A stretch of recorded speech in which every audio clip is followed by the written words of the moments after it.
Welcome to the Sigma Show. It is I, Sigma, your host. Welcome to episode 38, I believe. Before I let you guys know who is joining me this week, real quick, let's go over what our topics are going to be for today's episode. Gamescom just passed this week. There were a lot of live streams giving us some new information. We'll go over some of the stuff that we found interesting from that. Secondly, world famous streamer Dr. Disrespect is in the news again. He's quote suing the fuck out of Twitch unquote. So we'll talk about maybe that, probably not for too long, but we'll get into it. And a topic that I found pretty interesting. Apparently there's kind of some seediness going on in the video game collectors market. A recent YouTube video essay kind of goes in depth on a lot of shady practices being done by some major players within the collection world of video games, etc. So we'll try to dive into that and see what's going on there. Lamp says I sound a bit distorted. Yeah, we were talking about that earlier. I'm gonna see if there's something I can do to change that.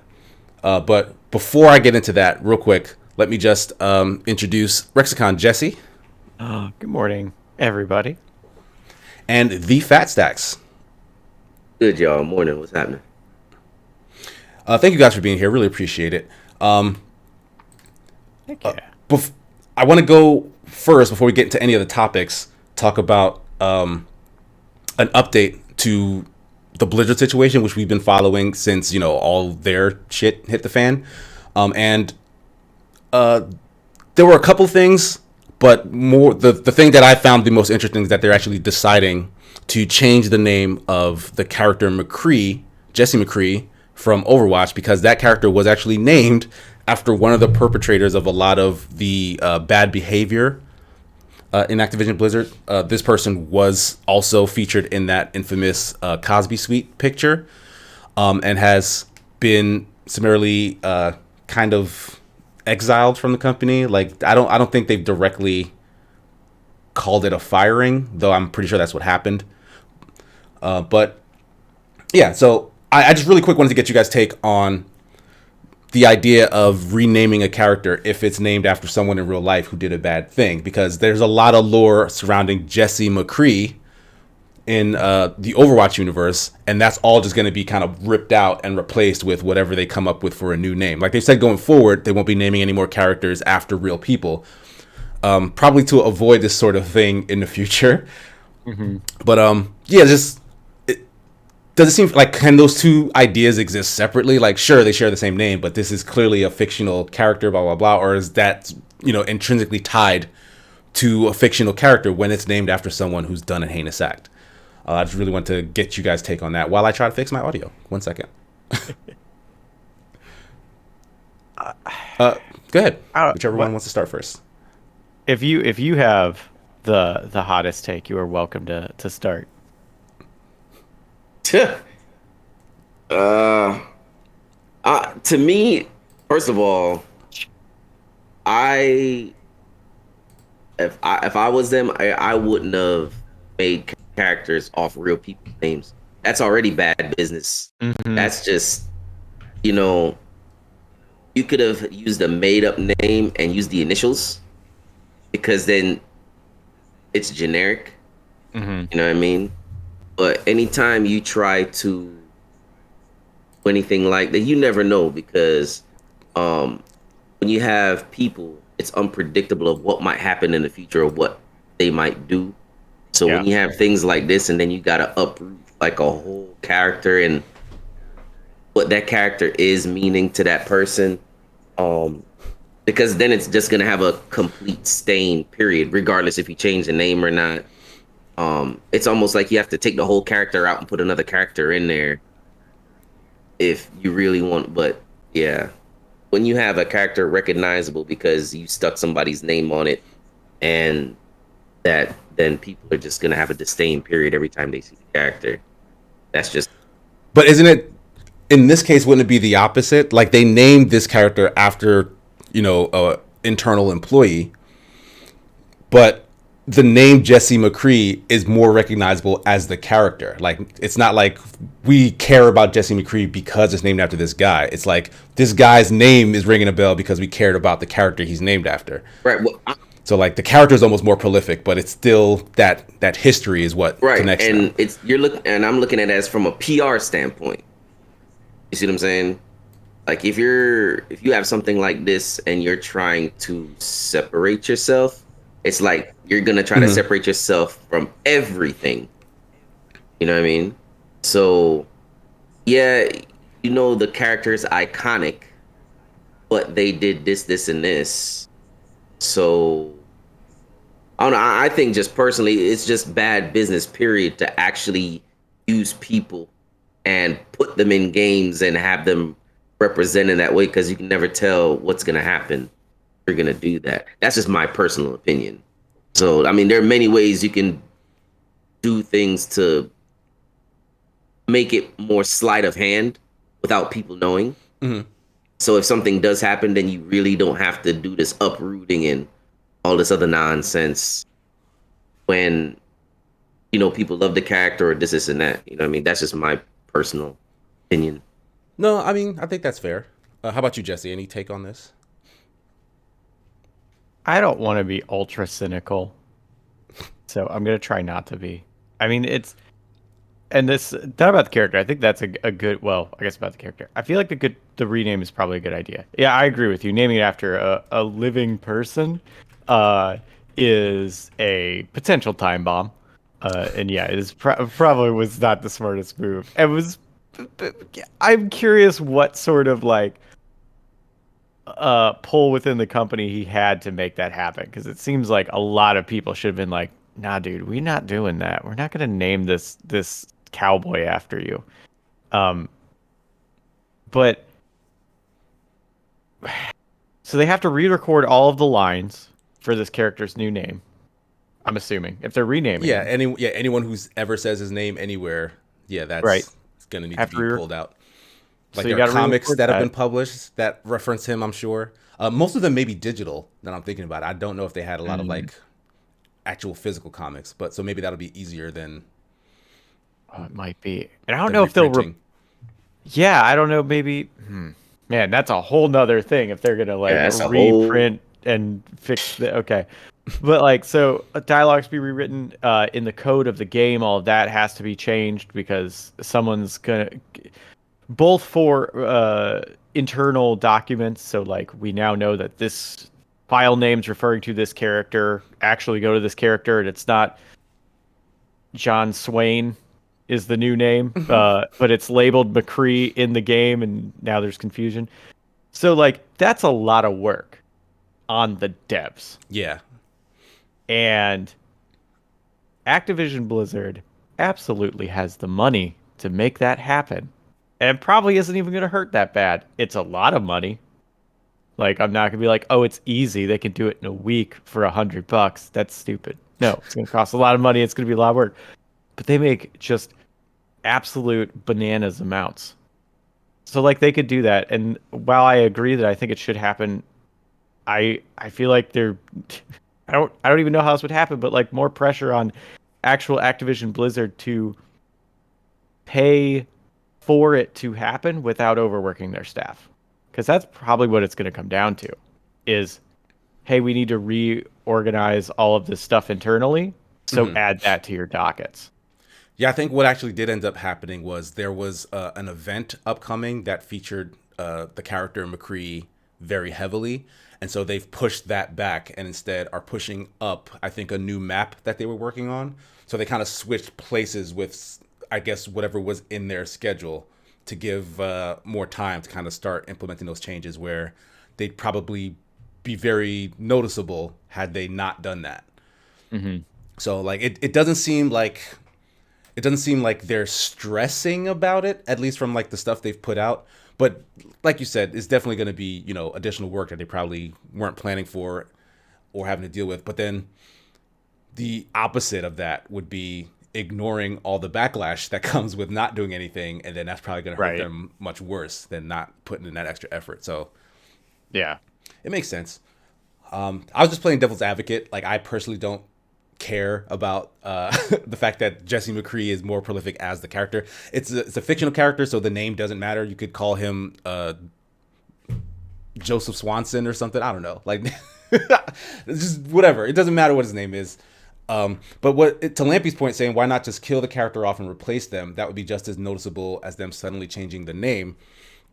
I feel like that's actually a lot more noticeable, not just as noticeable. Like, because that character does have ties to other characters in the world. Like, they have a kit that's balanced within, you know, the hierarchy of other characters in the game. If you completely get rid of the character, and then do something weird, like maybe insert a new character that plays exactly the same, like, why not just keep the character and change his name? Like, you're adding extra steps to the same goal. Like, just change his name. Everyone knows why his name was changed. Like, I don't think it's a big deal.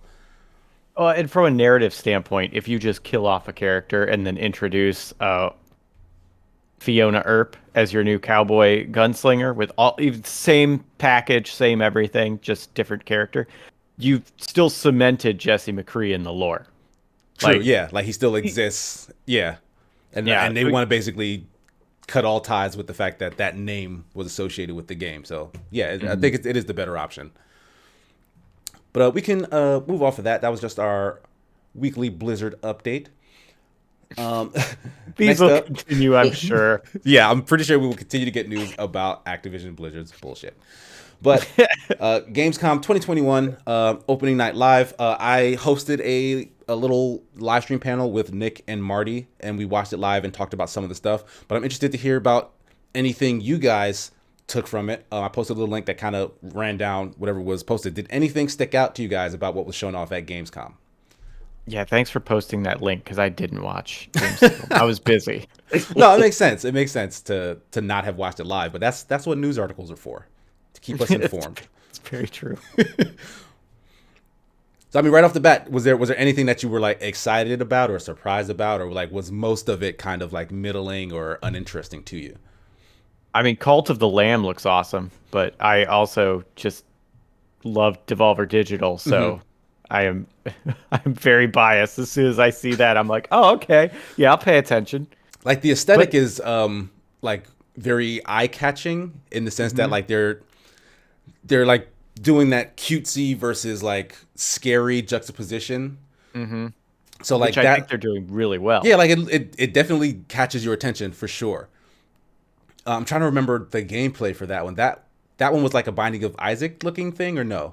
Kind of, yeah, like that. Not straight down, not quite like over the top, but bird's eye, yeah, kind of isometric.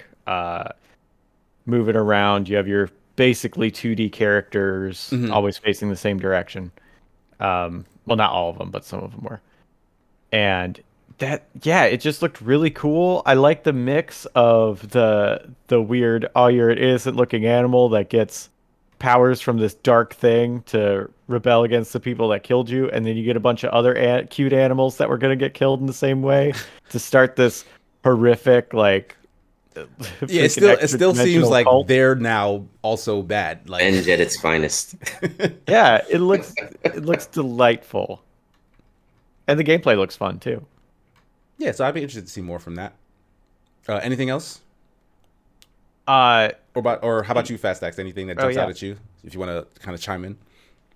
Yeah, jump in here with it. The things that looked interesting to me was how they're adding April O'Neil to the Ninja Turtles. I'm like, so are you gonna add, like, other characters?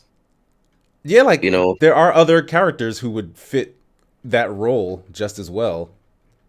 If they're gonna make it like a little DLC thing, you just add stuff to it every now and again. Like, that's pretty interesting to me. It making it look like, I'd hate to say it, but for those who don't remember the Simpsons game way back when, how the Simpsons beat 'em up, like the side-scrolling beat 'em up. Yeah, well, yeah, the old school Simpsons where they added all the characters. Like, this is what it's looking like a little bit, But back then, of course, there was no such thing as adding characters and DLCs per se to that game. Versus now, where they can like add stuff, do this, do that.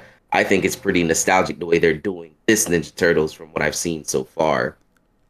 I think it's funny you bring up the Simpsons game, because if I'm not mistaken, I do think those older Konami arcade Ninja Turtles games with the 4 players were made by the same devs as that very famous Simpsons beat 'em up game. Like I think that is the same dev that made those games. Like this is not like this new game are the team that made what do you call it? The new Streets of Rage 4. Did they? That's Yeah. the same dev team? Oh, well, Yes. now I'm interested in this Ninja Turtles game because I love Streets of Rage 4. Right, but like when you literally look at it, it's like, oh crap! It looks so similar to what this used to be. Yeah, to the old Konami games. Yeah, they're like, all right, like they're doing the same thing they did for Streets of Rage. Like they're looking at the old game and they're trying to recreate the thing that people loved about it. Which I'm a hype for because I absolutely loved Turtles in Time. Like I played that game so much with my brothers. We could play 2 players when we had it in the house, but then at the arcade, all 4 of us because I grew up with 4 brothers. We could actually all play together, and we love the Ninja Turtles. On top of that, I've talked about that I think at some point in the past. So I'm really hyped for this. Like I would love. I can't wait till this comes out so I can check that out. And the fact that they threw April O'Neil in there is really cool because she's a woman, right? And she's always kind of been like their sidekick. Like she's very iconic as being part of this story. Yes, so classic. why can't she be a character who fights alongside them? Like they gave her like cool microphone moves and stuff. On a side note, I don't know if anyone noticed, in that Nintendo Smash Bros. Game, they also added April O'Neil as a fighting character. And her moves in that game look really dope too. Like she uses her camera to take pictures of people and it stuns them and like she smacks them with her microphone and whatever. Is that the Nickelodeon Smash clone? That Nickelodeon Smash clone. Oh, the Nickelodeon Smash? Oh, okay. Yeah, she's also in that. So April O'Neil getting her flowers finally. That might be interesting to play because I remember when PlayStation came out with a Smash. Yeah, they're All Stars PlayStation. PlayStation All Stars. PlayStation All Stars Battle Royale. Yep. Yeah, because I still got that disc, and it's just similar. But it's nice to see Nickelodeon bringing out certain characters. I am still waiting for Ren and Stimpy. I have not seen no. I would love to. I'm an old head, and I would love to see a Ren and Stimpy in that game. But they had a Powdered Toast Man as a character, so like I think the odds of Ren and Stimpy themselves could possibly work, unless there's something weird, like maybe the owner retained the rights to like just the main 2 characters, and Nickelodeon still has like the rogues gallery of everyone else. But right. I don't know. Like I think there's a chance we could see him. There'll be assist trophies. I really do hope they copy it wholesale. Like do everything that Smash has been doing for the sake of video games, for the sake of cartoons. Like if they get like some Cartoon Network or Disney Channel crossovers in there, like I'm gonna hit the roof. Like because it's just like a cool collection of like cartoon nostalgia. Like they should definitely play off of that. Yeah, I agree. I'm not against that. But yeah, I want to throw in that I was very interested in this Marvel XCOM game, the Midnight Suns. I don't know if you guys saw the trailer at all. Like it looks very cinematic. Like it's supposedly focusing on like the Midnight Suns apparently is this comic run where there's like a lot of Marvel's magical characters who deal with like supernatural things and magic and whatnot, all kind of tied together in some sort of vampire outbreak. Like I think a lot of characters become vampires or something of that nature. So it's like a darker tone, but the gameplay is going to be turn-based tactics. And for a long time, I've really wanted a superhero-based turn-based tactics game where you know who the heroes are. Like in my head, this was supposed to be like My Hero Academia, honestly, where you got to use those characters' abilities in conjunction with each other in a tactics game. Like I thought that would be like a fantastic idea. This is essentially just that, but with Marvel, which I don't hate. You know, I'm a fan of the Marvel stuff. So like I'm actually like weirdly excited for this. They haven't shown any gameplay, but the production values that seem to be on display here for the trailer seems to suggest that, you know, they maybe have spent a lot of money on this, and that could be a good thing, because the Gears of War game, which was tactics based, had like Gears of War main series quality cutscenes and story and whatnot, and that was a great time. So I'm excited. I am excited that you're excited. So I'm assuming that doesn't mean anything to you. Like you're not a fan of either the Marvel stuff or the tactics stuff. Correct. I don't like either of those things. That's fair enough. So yeah, but It makes me happy that you think it's cool and that hopefully you'll get a game that you really want to play. And that's neat. I hope so as well. Did that When do it comes anything to for you, turn-based, Fast Stacks? The turn-based to stuff, me, the only not a fan of? turn-based is not bad. Like Disengaya was a lot of the Yeah, turn-based that this I used guy to is play. a super deep tactic. Like I've never been able to get into Yeah, that because the first one I played was like several in the series, and like they layer on mechanic after mechanic after mechanic. Like yeah. there's hours of tutorial for that. I just didn't I haven't, I have the haven't time. I haven't played mine in a minute, but yeah, I think the latest was 5. I think I have 5, but I've just never opened it. But Disengaya, I've always liked, in a lot of games. I think Odin Sphere is another one. If I'm not mistaken. Odin Uh, Sphere. I'm talking about old games now, like old turn-based stuff. Nothing new. There, I You know, have quite a bit of I want to. turn-based I feel like turn-based Odin games. Sphere was one of I those don't remember if Vanillaware joints, and that was like a side is that scrolling a thing. side. I I think think that's so. one. Yeah. What? Man, you about to make me go into my dang collection right now and pull out the game that I'm thinking of. Yeah, Odin Sphere. Yeah, Odin Sphere was one of the Vanillaware Atlas joints, and that's a side scrolling like action thingy. Okay, Like that's not the one George that I'm Kamatani, who draws like the very risque fantasy art characters. thinking. But yeah, Like that turn-based narrows it man. down. Like do you remember Dragon's Crown? Like he got some flack for like the really busty sorceress and like the really hippie Amazon and Oh stuff. yeah. I don't think anybody can forget Dragon's Crown. But yeah, But yeah, I've always been like a big fan of the tactics game since the first Fire Emblem that came to the West, which was I that's another think one. yeah the Sacred Yeah, Fire Stone, Emblem. and then Final Fantasy Tactics Advance. Like Yeah. I devoured that game. Like I don't think I've played a tactics game to the extent that I've played Final Fantasy Tactics Advance since. But yeah, I mean, anything else from this list that stands out? I know what do you call it? Saints Row got their trailer for the planned reboot. Were you guys like big Saints Row fans? I have the first few, but I always say Saints Row is a watered down GTA. That's just my opinion. Watered down because it seemed like they kind of injected it with with something versus watering it down. Like, by the time So, they got to the third one, I think they were like, "All right, let's do something different with this." yeah, well, like I said, I have a couple of the Saints Rows too. Hmm. So, but like I said, compared to GTA, that's how I see it. Yeah, it's just a You know, yeah like a copycat of GTA, right? you're It's right. on a You know lower what I tier. mean? So, but So a new one, I guess, doesn't excite you, or a new no, reboot. not really. Because they're spending hours doing that. Like, yeah, I'm good. It's not, like I said, I played it in the past, but the only thing that really looks interesting, I mean, I don't have a PC, but New World. And I think Hmm. why New World looks interesting to me is because I loved Greedfall. For those who haven't played Greedfall or Xbox, it is, man, that was a very well done game. Jesse, Oh, funnily enough, reviewed Greedfall, I right? yeah. I love Greedfall, I and when you hated look Yeah, it. but his review was notoriously negative on it, so that's pretty funny. You know, that might be why every time I see something for New World, I lose all interest. Maybe it has some psychological connection to me, reminding me of Greedfall. but that's when I see New World and Greedfall. I was like, oh, so they just took like a old school, back in the day, that time frame, Mhm. and just made it a RPG. Like I mean, you could, a colonial yeah, time, Colonialism, but then with yeah. I mean, magic and stuff versus like medieval. you can look at Ark in the same tone, I guess. Hmm.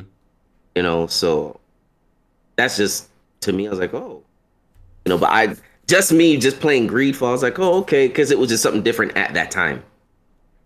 That makes You know what I mean? sense. For me, Um, we got another trailer for Sifu, which is that kind of yeah, third person fighter, like beat 'em and up. got a release date. Yeah, February 22nd, that's coming out. I'm excited for that. But then they also showed, I don't think it's on this list, but they showed like a couple of like Humble Bundle indie games. And there was another game that looked a lot like Sifu, but it's like kind of lower production and like a top down camera.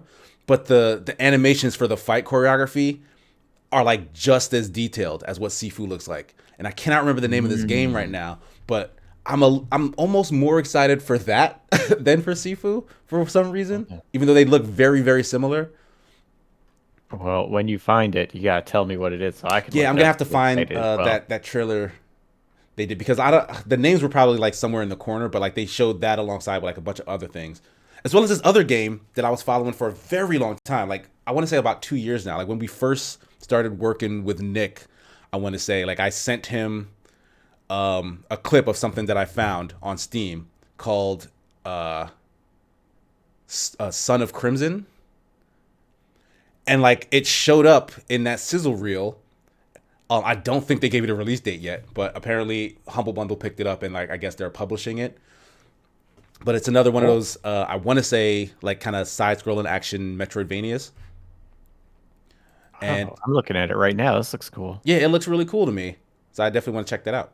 Let me Also, ban it this does. real quick. The Steam release date lists as September 15th. Oh, for Son of Crimson. Yeah, Oh, cool. So it has a date now. yeah. So you don't have to wait much longer. Nice. Yeah, that's soon. So yeah, I'm excited about that as well. Any excitement for Halo's release date, December 8th? We finally know when that will be coming. The multiplayer and single player campaign, same day. Another shooter for people to complain about when it comes down the line. I'm not a big shooter fan. I love playing shooters. Don't get me wrong. But Yeah, I know Halo you're is an gonna Apex be, guy. You know what I mean? Halo will bring another. It's like, all right, I'm tired of playing Apex. Go play Halo. And when people are, it gives like another bounce around the play. I know a lot of people's been waiting for Halo for a long. It's been a long time in the making. So I mean, between Battlefield coming out soon with now Halo, it gives shooters like something else to jump off of when, between Apex and Call of Duty, Fortnite and all that. So at least for the next couple months, it's going to be pretty interesting with those two games, Battlefield and Halo, when they do come out. Yeah, I can see in chat, folks are not especially hype about Halo. Lampion Honey Money saying like they don't really see anything special or they don't get it. I do think the fervor around Halo is the promise of a return to form. So it is banking on the super fans of the past, like people who have played a ton of Halo before it kind of went off its path and got less popular, and other games kind of filled that void of like the shooter dominance. Halo used to be the biggest shooter in the world. Like it was unmatched in that department. Yeah, when it first came. Yeah, so like fans who remember those days, I think, are hoping it can kind of get back there, because I personally I love the combat scenarios that Halo can present, especially when you have, a team of players and like there are vehicles involved and like just the weapons that you can use in that game. Like there's nothing that does exactly what Halo did back then today. What game has like good vehicle combat alongside its like quality shooting stuff and its objective based gameplay? Like all those things can mix together to make really fun games. Like I cannot think of a single one that mixes all those elements together successfully. Unless you're looking at it like Battlefield. I know a lot of people say Battlefield 1 was a good one. Battlefield is a lot more. Battlefield is probably the closest, but probably the closest. Yeah, but it's a lot more simulation-y, I guess. So like it's like the sci-fi aesthetic on top of it, like the kind of weapons that you use in Halo, I think does separate it from Battlefield. Like you have spaceships that can do loop-de-loops and stuff. Like you can't do that in a F-15 in Battlefield. Like so, I do think they're fundamentally different things. But you're right, Battlefield is probably the closest to that level of, like all-out options in terms of your multiplayer shooter. So yeah, I'm excited. I'm excited. Again, I'm excited. You're excited. That's cool. I'm a little bit on chat side with like, because I played a lot of Halo back in the day, for like OG Xbox. But the thing that was fun about it, and you saying that they had good vehicle controls on top of objective gameplay and all that, I didn't think about. You are 100% correct. It was fun to drive around in warthogs and tanks and ghosts in Halo, and it was really solid. It was fun, and that did make it better. But the thing that made Halo like the super popular shooter and put so many hours into it is because I'd play it with like 10 to 16 other people at a LAN party. Yeah. And like Halo Infinite's not going to capture that. It's not going to get everybody to a house with, a bunch of systems hooked up to be able to play together. Yeah, those days are Yeah, gone. long gone. The LAN party Yeah, days are long gone. But Yeah. but So it's like, but Halo 2 in particular was my first broadband online gaming experience. Like I joined a Halo clan. I talked to people on like the forums like that they had for like Halo clan stuff. Like I was on bungie.net like looking at all my stats or whatever. Like I had the majority of my time playing Halo 2 being purely on the internet and making friends on the internet. And I think it excelled at that just as well as it did the LAN stuff. Like the LAN stuff was before the broadband jump, and like they were still good at that exact same thing of like bringing people together and making a virtual space for people to have a lot of fun with, purely online. So like that seems to be where everything is nowadays. I don't doubt that if Halo can make a good multiplayer game, along with a solid campaign that will drive interest and stories and articles, it'll bring all of those players who had a similar experience to me back to it. And like I do think that's a substantial amount of people who are playing other shooters. Like they used to play Halo, now they're playing this, that, and the third. I think they like me, like Nick, like they're waiting for this to basically take them away from wherever they're at, because it was always Halo. Halo was the first love. Everything else was just kind of holding the torch until Halo could come back. So like they want this to be Halo's homecoming. So I'm excited. Hopefully it lives up to that potential. And everything that they've shown so far seems like it could. So I don't know. That's my take on it, at least. yeah. I mean, I hope it's fantastic. I hope it proves me totally wrong, and I'm like, this is the greatest shooter ever, and I love it.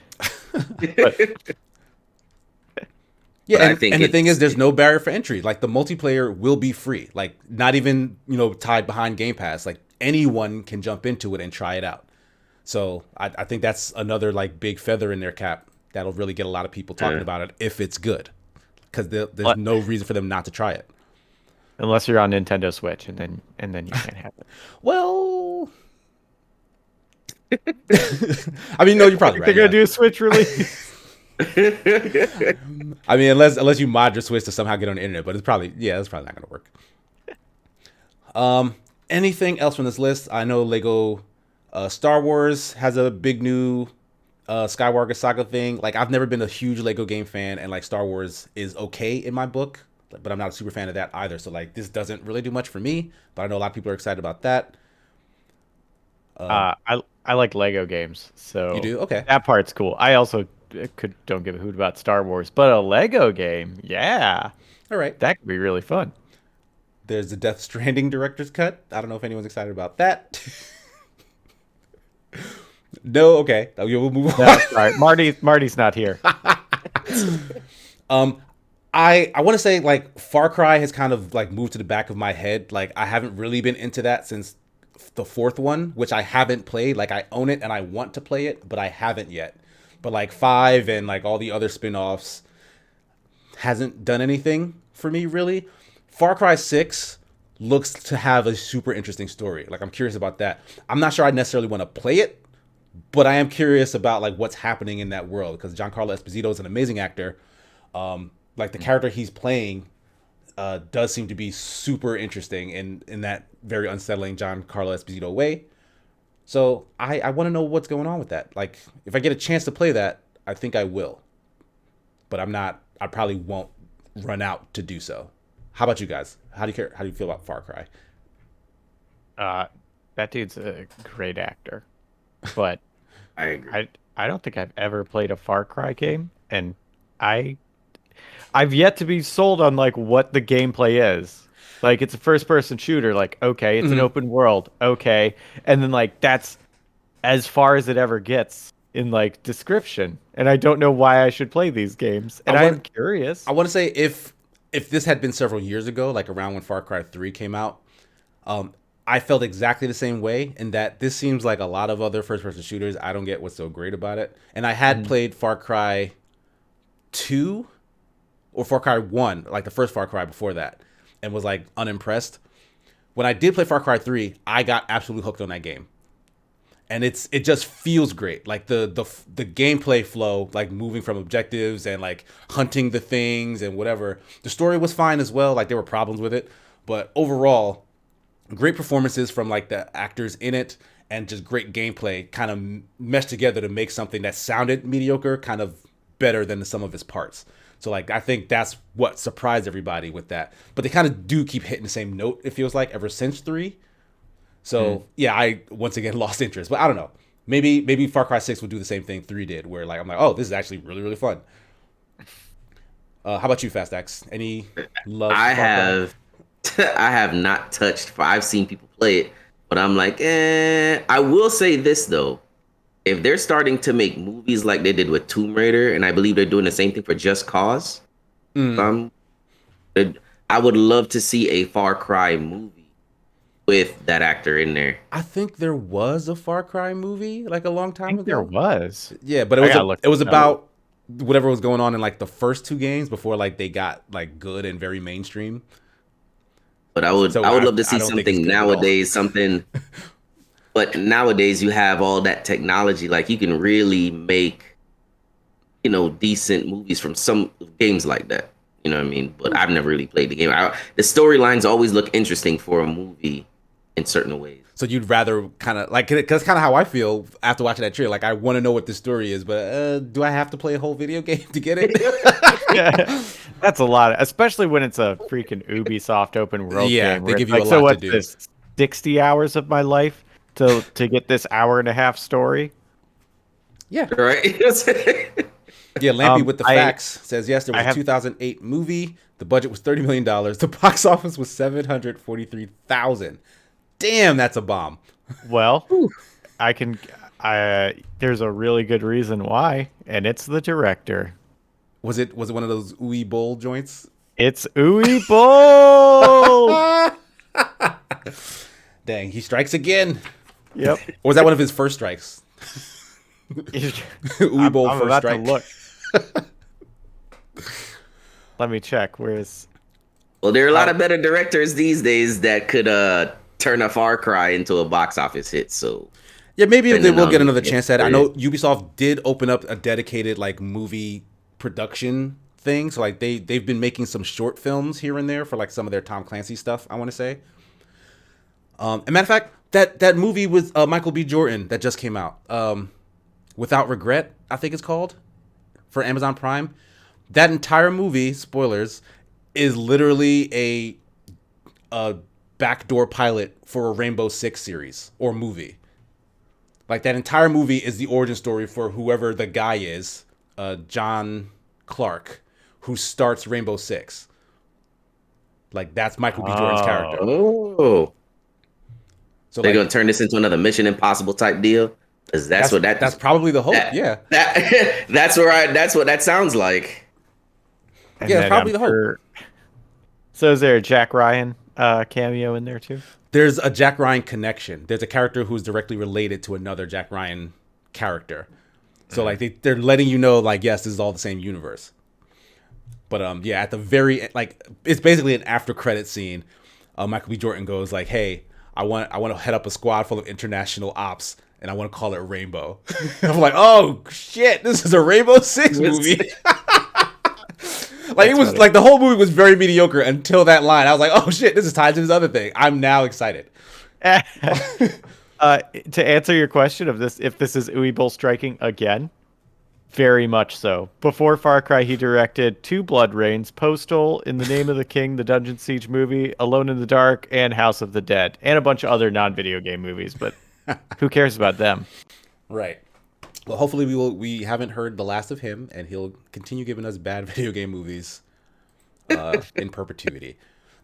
But yeah, I can't think of anything else on here that piques my interest. There was that free-to-play dragon racing video game. Like it looked pretty cool. Kind of cool. Yeah. That was Century? Age of Ash? Yes. That's that one. Yeah. Looked kind of neat. I didn't realize it was a racing game. I apologize. I completely forgot. Dokev. Do you guys know what the F this game is? Dokev. Oh, no, I'm sorry. Not Dokev. Dokev. I've been saying it wrong that whole time. Have you heard of No. Crimson I saw. Desert or Black Desert rather. Black Desert, yeah. Yeah, Black Desert Online, Yes, the Yeah. MMO. it's the Okay. same team, Pearl Abyss. They're making in whatever the engine it is they use. Their engine is incredible looking, first of all, but they've basically made this kind of K-pop, Pokemon, uh, open world jet grind radio, like action Oh, I adventure. seen. Oh, yeah, yeah, Like yeah, it yeah, looks yeah, yeah. absolutely insane, and I want to play it.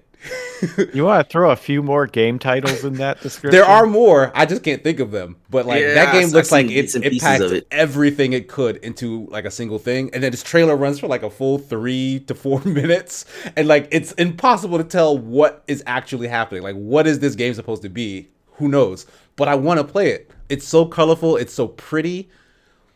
It it's weird. Leppy says it's It a is. K-pop Poke Zelda.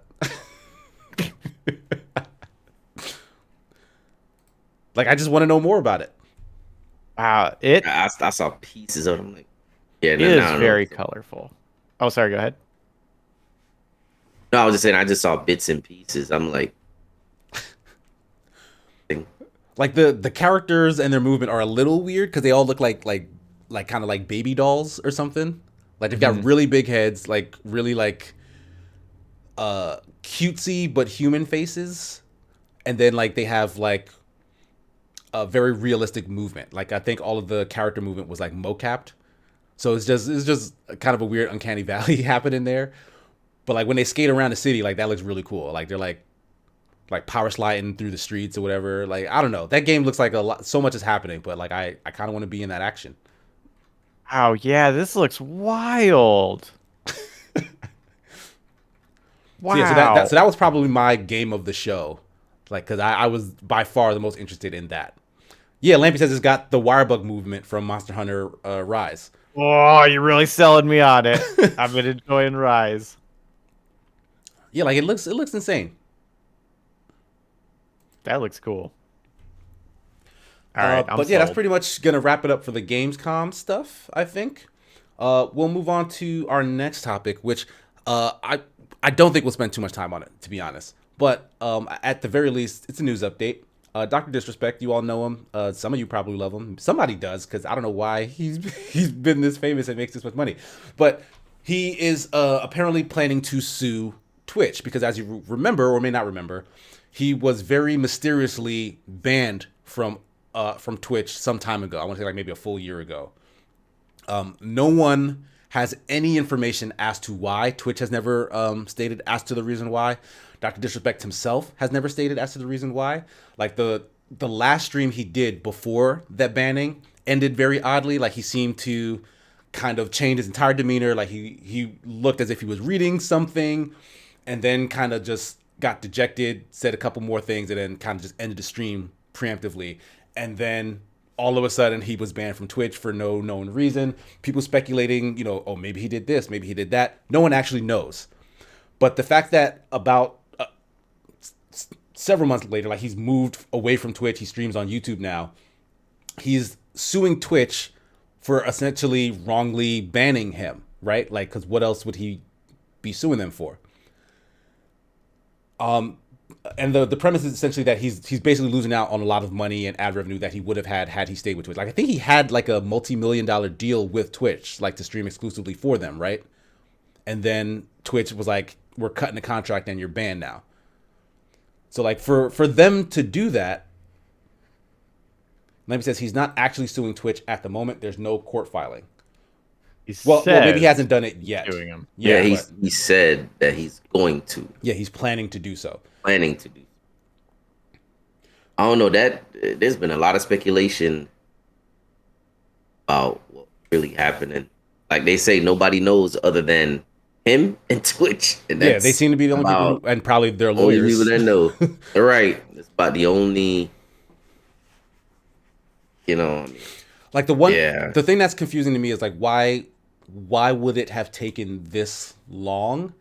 Because I would assume like if you're unjustly banned from a thing that makes you a lot of money, like this is his livelihood, you're unjustly kicked out for something that you find unjust.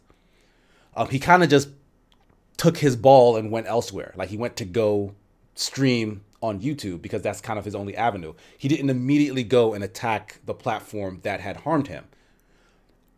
And you would assume it's because he probably did violate something. Like they caught him in something that he shouldn't have been doing and that they were justified in terminating him. He had no cause to fight against it, so he basically left and was maybe lucky that they didn't publicly state what the issue was.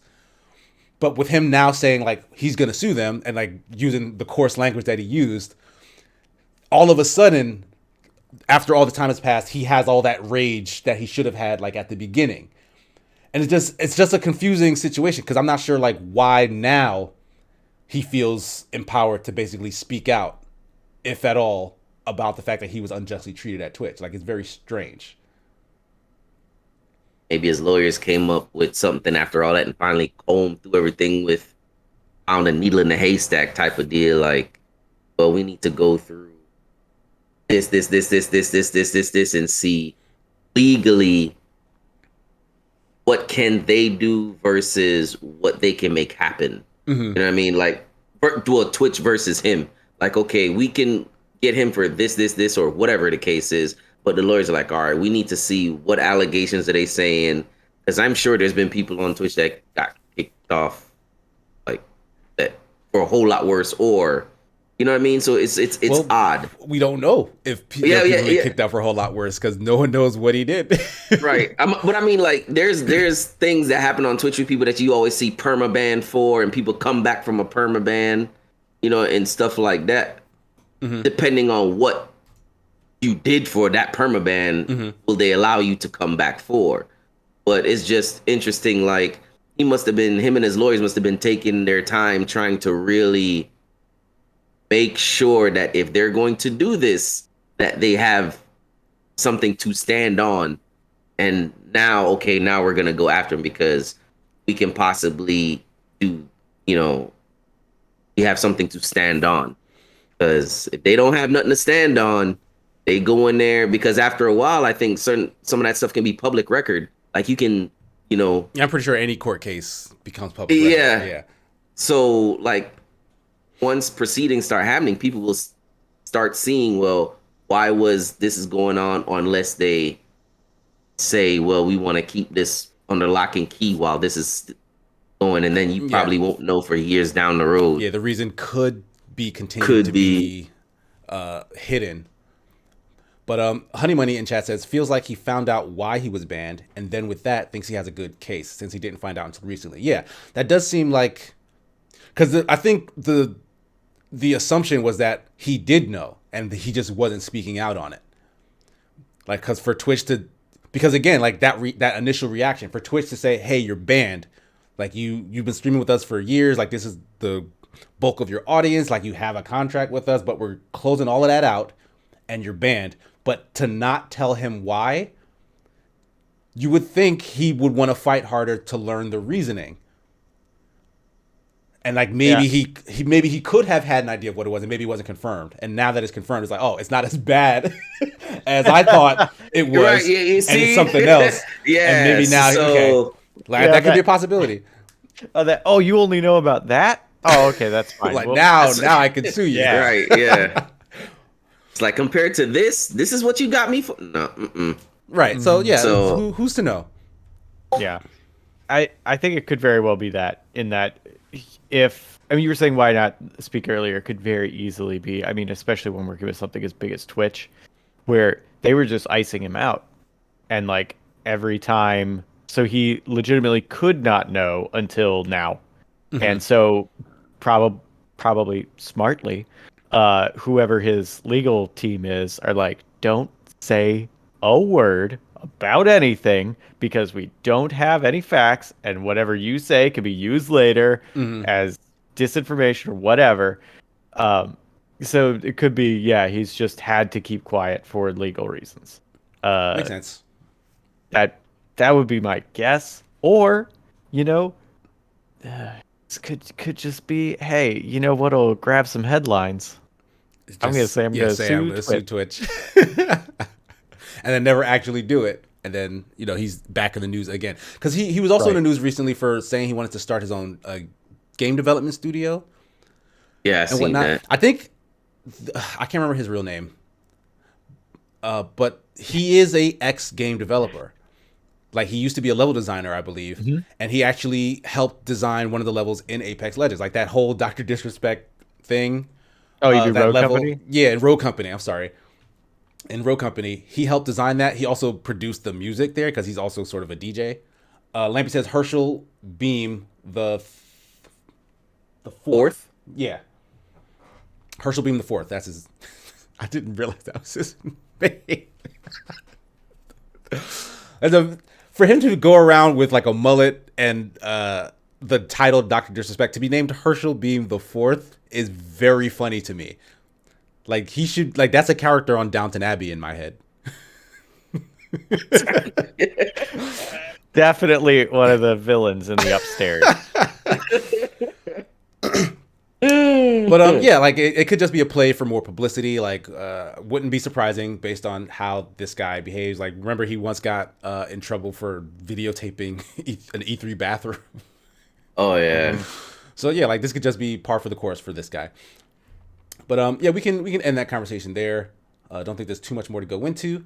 But our final topic here is a bit of a doozy. I know some of you guys have probably heard in recent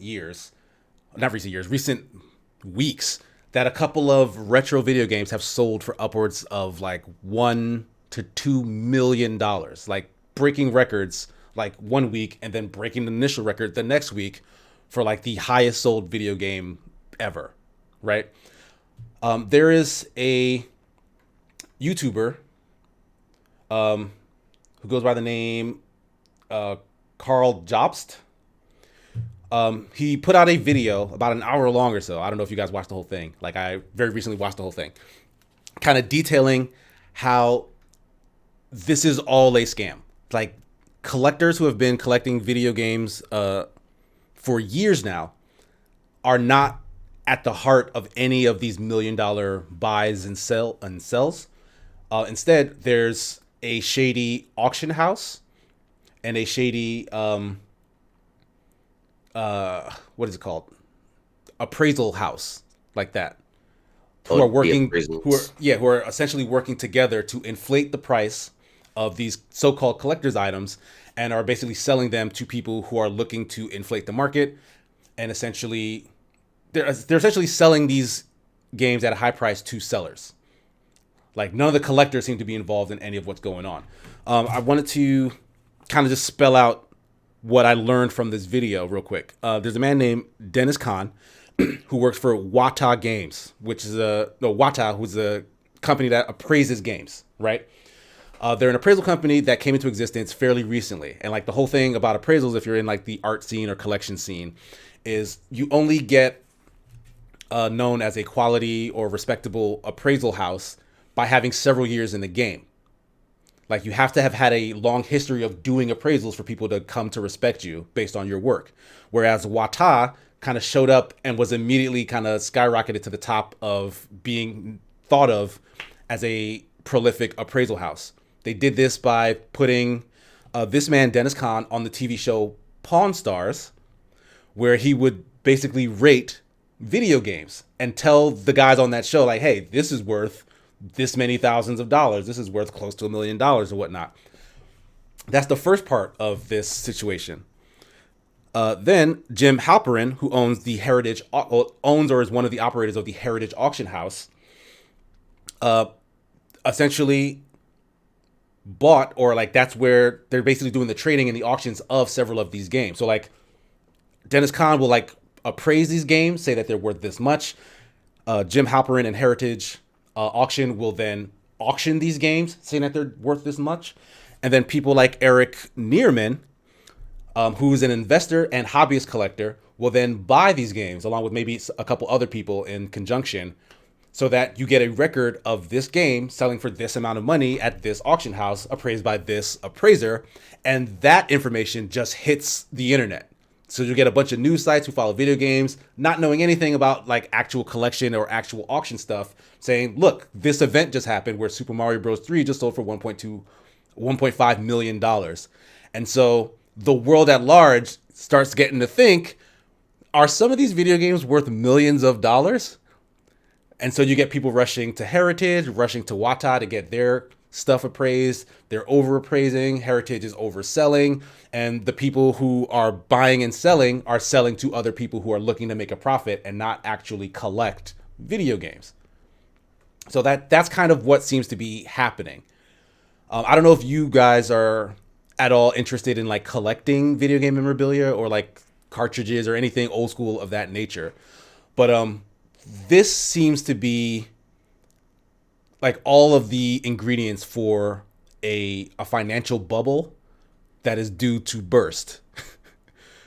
So I just want to get you guys' take on like video games kind of being used to kind of market a lot of like nefarious business transactions.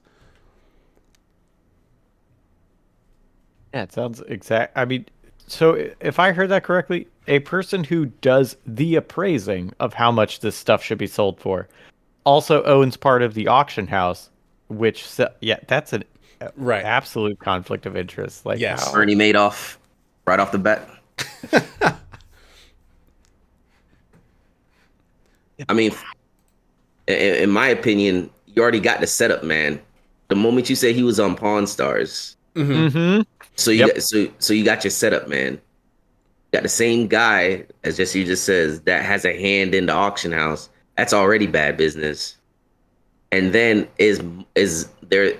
You could always dummy up transactions to inflate a game. You can always make it seem like there is money being whoever bought this and that. Yeah, because all they need is the one big headline transaction. So now you see that type of money being flushed around. It's like, oh, so now you're going to pull in more people, which I'm sure there's a charge fee or something they're charging to get these people's stuff appraised. Yep. So apparently, if I'm remembering correctly, it's 2% of the appraisal amount that the actual appraisal people get. So like the higher they appraise a thing, the higher their percentage would be. Like just to get it appraised. If they appraise a thing for like $100,000, 2% of 100,000 is, I don't know, I'm terrible at math, but that's what they get. So if that 100,000 becomes 2 million, then you get a bigger cut. Like just off rip. And then the auction house does the same thing. Like if selling in the auction house, they get a percentage. Yeah, and I want to say that number was 20% on top of it. So like you buy the thing for what it's worth, quote unquote, $1.5 million, and then you pay another 20% on top of the $1.5 million to the auction house. And then there's also a fee on the seller side to the auction house because they're selling it for you. You also pay them a certain percentage. So yeah, no. It's a very, very deliberate money making scheme. Lampy gave me the number $2,000. Thank you so much, Lampy. See, it is literally like a pump and dump scheme. Yes, like see with very crypto, reminiscent of that. And this is why I tell people all the time: if you're looking at fast money, you're gonna have a problem. If something seems wrong, better triple check. Look at what other places are doing versus this one particular place, because now you're having inflated numbers, you're suckering people, and this is money these people aren't going to get back. If it comes to fruition that it is a scam or whatever the case may be, like you just lost that money. And let's say if you take that same item that this guy appraised somewhere else, it might be nowhere near what you thought it was. You know what I mean? Credibility is everything in that side of the market. Like literally credibility is everything. Yeah, and they manufactured it because apparently there was another actual appraisal video game house called VGA. I want to say that stands for the Video Game Authority. And they had been doing video game appraisals for years. And it was just weird that this new company, Wata, showed up tied to an auction house and they were being called the foremost authority, and then wildly overvaluing video games. Like, it's so very blatant, like when it's all spelled out like this in front of you. And if that wasn't enough information, this guy's video goes into detail on how the auction house Heritage Company was found guilty of doing literally the exact same thing with collector coins in the 80s. Yeah, I've seen that, yeah. Yeah, they were basically fined millions of dollars for inflating the price of collectible coins in the 80s, leading to a bubble that burst and a lot of investors being left holding the bag, and they were forced to pay those investors back afterwards.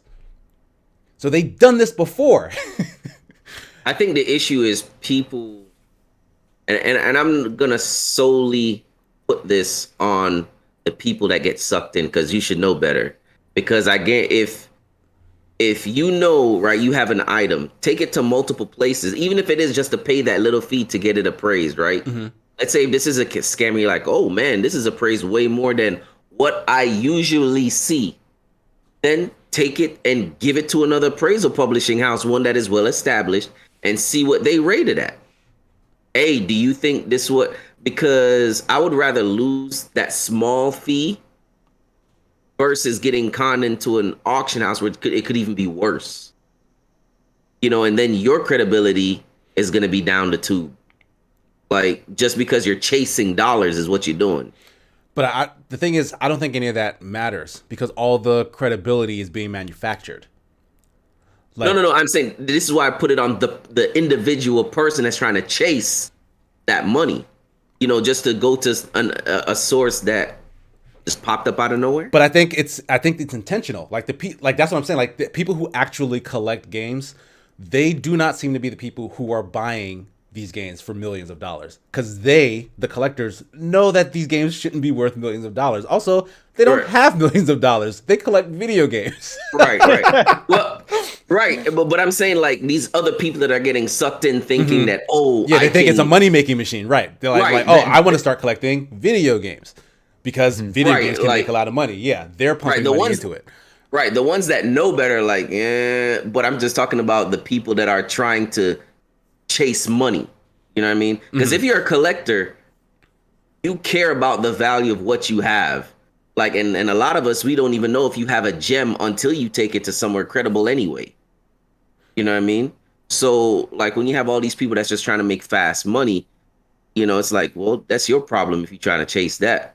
Why don't you actually go somewhere reputable instead of trying to, make an easy dollar? Because that's the point. That they're trying to make that easy dollar. They're like, okay, these guys appraise this stuff high, so we'll go there. These guys sell it high, so we'll go there. And then when I buy the thing, the intention is to either hold it onto it until it appreciates so I can sell it, or to sell it immediately to someone for a higher thing. Like, that's what that bubble is, right? It's like, at some point, it's someone who comes in late at the tail end is going to be trying to sell it when it got super high, and no one is going to want to buy it because, like, oh, I already sold it. Like, I got my money out of this whole deal. Like, they're not going to be interested anymore. Everyone's going to realize. Honestly, this bubble may come sooner than we think, because this video, I want to say, is getting traction. People are going to start speaking out loudly about this, especially the news outlets who have been following these stories. Because, like, I saw all these stories, and I was interested in them. I'm like, oh, wow, Mario sold for this much money? Because I don't know anything about auction houses. Like, who am I to tell you how rare that game is, how influential it was, like how much it's valued to people who collect it? I don't know, because I'm not in that market. So it just seems like an interesting story. But the fact that was all manufactured, I think these outlets will feel burned by that and will start to pay more attention now that this information is out there. So, like, I don't think they'll be able to repeat this very much longer. So I think the writing's already on the wall. Because comic books, magic cards, because things like that has to be rated. Like, people take that, like, real serious. It's not even a joke. You know what I mean? So, if legal action ends up coming to this, man, I do suspect it's going to be coming. It's a lot of money moving around for something to be this shady. A lot of money moving around for something that's, yeah, that right there just smells pyramid scheme. Lampy's asking what was the name of the appraiser. Dennis Kahn is the Wata Games appraiser. So I mean, I don't go to auction houses to buy. I just go to like small gaming stores or you know raw sales or something, and I might pick up a few things here and there. Or like I said, back in the old days, I'd buy stuff. It's still in the plastic. I got lots of it still in original plastic that I haven't gotten appraised, but Like, do you intend to, or was it more so? Oh, you have fond memories of this stuff. Like, you love this stuff, and you just want it in your collection. Or yeah, it's just stuff that I wanted in my collection. Like, I'm a big fan of Xseed and NIS games because they are very few and far between. Like, if I see a certain title that I'm like, oh, especially the ones that have the mature ratings, I'll never play the game, but because it has a mature rating, depending on if it's NIS or Xseed, I'll collect it just because it might be a possibility down the road. A lot of those games aren't really expensive either. You know what I mean? right, yeah, that's what I think was the kicker is that most people So, amass their collections because they're like rummaging through like garage sales and flea markets and stuff. Like, they just want to right, complete the set. Like, it's not that it's super rare or valuable. It's like this is part of a larger thing, and I need to have my collection completed because I care about that. Like, it's right, it's it's a passion thing, not like a investment thing. Like, it's not a money making opportunity. These legitimate video game collectors. right. Hence why you have a lot of times where these families end up like, well, your dad used to be a big this and that, and they go through and they're like, when they get this stuff appraised, they're like, what the hell? Like Yeah, he had the collection itself could be worth hundreds of thousands or even millions, depending on how vast the collection is. People don't even know because it's just a hobby to them. I just get this because I want to. yeah. So No, it's a very interesting story. I'm trying to see where this ends up going because I do think it's going to go to courts, like we mentioned, and that's going to be kind of a reckoning for what these guys have been doing because it's a bunch of like rich guys trying to get richer and taking advantage of. I want to say they're taking advantage of video games because like I don't think it really matters to the world of video games as much. It's more so like they're kind of putting a stain on one aspect of video game culture, which yes, is the collection aspect. Like they're taking advantage of what, well, not even because like the actual collectors aren't involved, right? Like they're not getting cheated out of millions of dollars because like they know not to pay that much money for parts of their collection for like games that they could probably easily get elsewhere. So like it's a bunch of rich people kind of tying themselves up in a knot. So I'm not all that mad about it. I do hope that they get in trouble, like some folks go to jail or whatever. But like I don't think it's gonna hurt anyone outside of that bubble, in all honesty, or at I least think I it, hope not. I think it might hurt some. Kind of what you're talking about with the comics, because like that. I mean, is this not similar? Like, oh, it's the exact same situation, but the comic bubble in the '90s, where and also I think to the point you're trying to make that the biggest amount of people who suffered from it were people that were investors Hmm. that were like, oh, let me buy all these comics. They'll be worth more later, without knowing that the comic industry knew and they were purposefully printing more because rarity was the reason they were. Uh, so, Right. but yeah, and I lost my point. Hang on. There was a whole, oh, okay, I got it. But that did kind of put a also kind of what you're saying, like a stain on the industry. Like where now it became, oh well, comics not only are they just silly books for children, but they're also a scam. Right. And like that hurt like small comic book stores. Um, that hurt some probably smaller comic book companies. I'm sure it hurt the big ones too, but I don't care about them, so whatever. Uh, so I feel like that could have it's a different environment than we're in now than the 90s, but it could end up hurting video games PR essentially. Maybe. Yeah. To hear that there are bad actors, even if they're tangentially involved with video games in general. Yeah. Because there are always going to be people who are ready to be like, see, I told you those games were bad. Look at this. Hmm. Right. And so there are people who wanted to hear that news for years now, and like this will just be a vindication for them. I think what it does is it also puts a magnifying glass too to kind of keep those other rating places in check, knowing that, hey, if you're not doing if you're not doing certain things ethically, people are going to find out. So it does kind of have that twofold, like they're looking at these other rating places are looking at this company like, yeah, we know you doing something shady and we trying not to get caught. So we go, you know what I mean? So it is good when stories come out like this, because then it also keeps the integrity of these other places that have been well established. Yeah, put everybody else on their toes. Because you know what's gonna happen if you have people looking into just this, you're gonna have other people going now scouring, seeing, are they actually this credible? Is this actually that? Because that's usually the tailwind of what happens when you have a scam. If it ends up being that big of a scam on one end, people are gonna want to check other companies as well.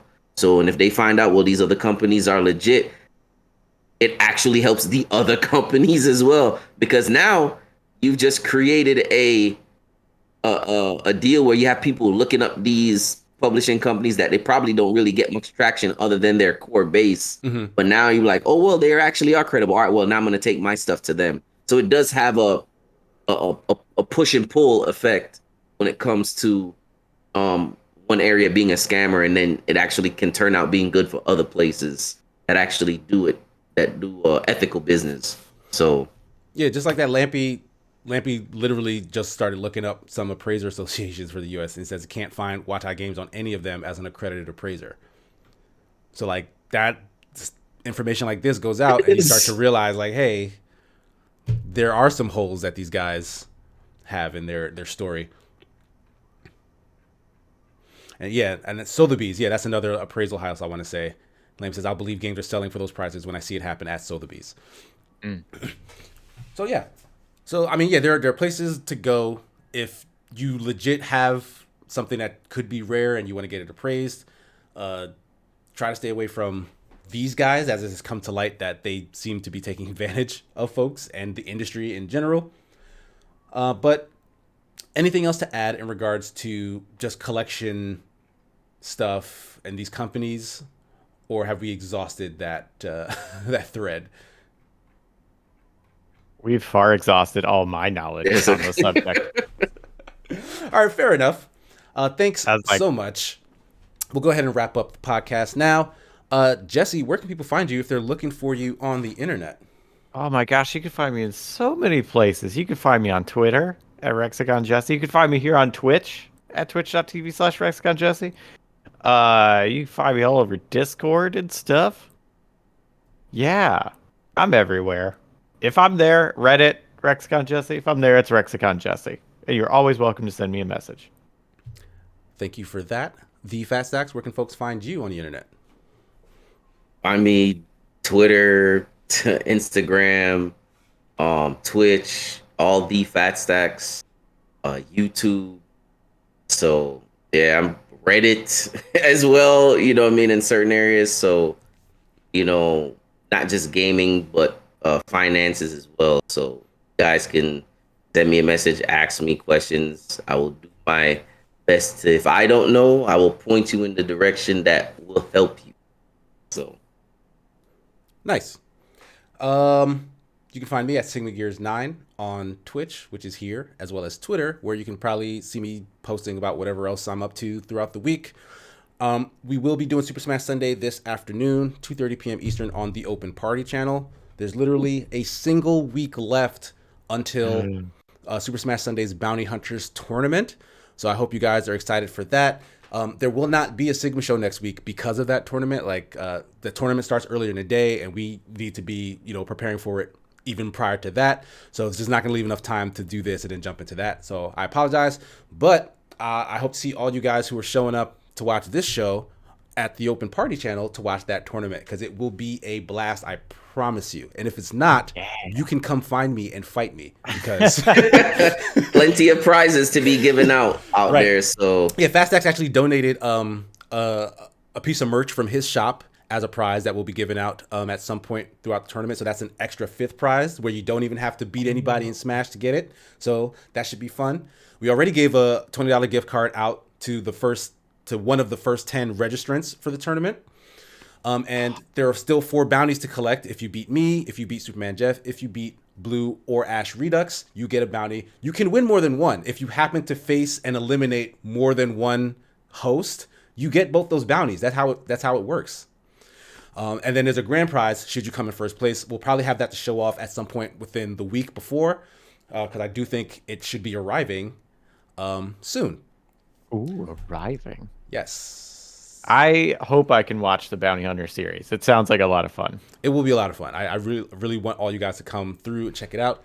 Crap, I should have posted the link in here. So you know what? I'm not going to end this stream until I do. How does that sound? That's a good plan. Right. Sign up and right now. Get your Smash on, man. I'm not good enough, so I'm like, yeah, I'd rather watch. I mean, it's still fun. I'm with you. Just a fun time. I play silly rules and stuff. I Smash is a party game. Smash is Mario Party. I mean, it absolutely can be. Yeah, that's how I play. It's man, what do we get if we beat Jesse Lampy? A small sense of accomplishment, I guess. It's not that hard. So boom, there's the tourney page. If you don't want to participate and just want to help support, there's a donation link. Or rather, I can just send you the donation link. I can make it even that easier. There's a donation link where you can just send us some money. And it'll allow us to make more stuff like this in the future, because I know there are a bunch of ideas folks have had for other tournaments and other games that maybe other folks would like to play outside of Smash. So feel free, send us whatever you can. We'd really appreciate it because it helps us keep doing stuff like this.